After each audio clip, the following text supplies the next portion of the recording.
jury just acquitted 2 of the defendants and deadlocked on charges against 2 more, based largely on the fact that it looks like the whole plot was engineered by FBI informants.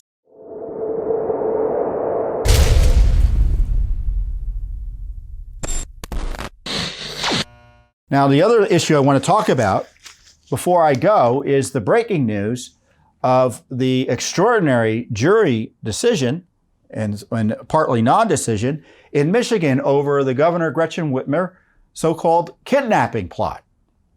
You may recall just before the 2020 election, the FBI and the Justice Department made a big noise about upending and exposing a vicious, murderous plot to kidnap Governor Whitmer, who was a notorious governor in the sense that she had this horribly aggressive COVID lockdown approach that trampled upon the rights of citizens, and people were objecting.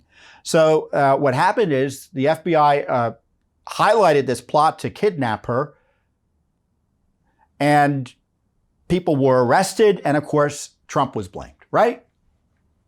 About a month before the election, all this comes out. So what happens today?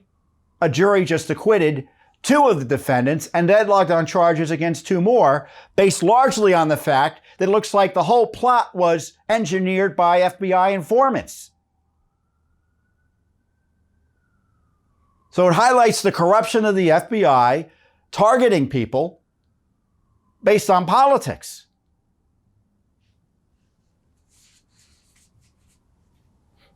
I mean, the FBI was highlighting, or they're trying to highlight at trial, that these people were saying terrible things about potential violence and things. And the whole point was, well, that was just talk. And they hadn't followed up on it until the FBI came in with their informants and started pushing it. And that obviously persuaded the jury. So to me, this is all part and parcel of the corruption.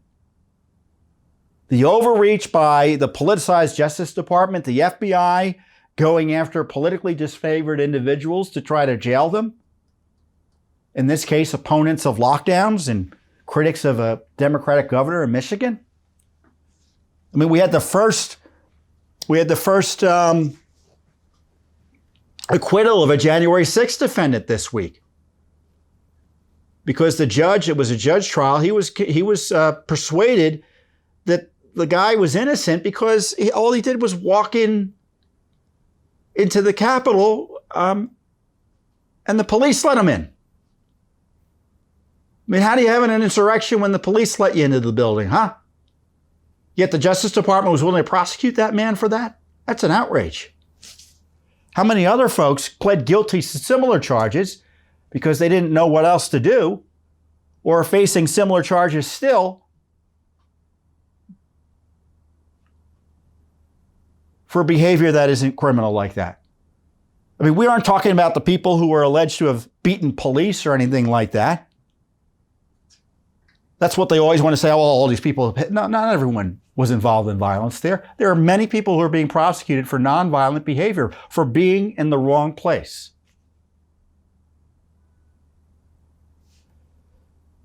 That at best could have been handled, that and the least could have been handled with simple fines if there was an issue there. But instead you have federal prosecutions. It's unbelievable. And it's all about targeting the political enemies of the Biden administration and the Pelosi Congress, and scaring off Americans from exercising their First Amendment rights to petition their government. Time and time again, it shows up. And thankfully, this Whitmer jury saw through this FBI entrapment scheme. And look, I'm pro-prosecution sometimes in some of these things. I know some folks don't always agree with me on this. But I tell you, these days, I don't trust the FBI and the Justice Department to do much. Do you?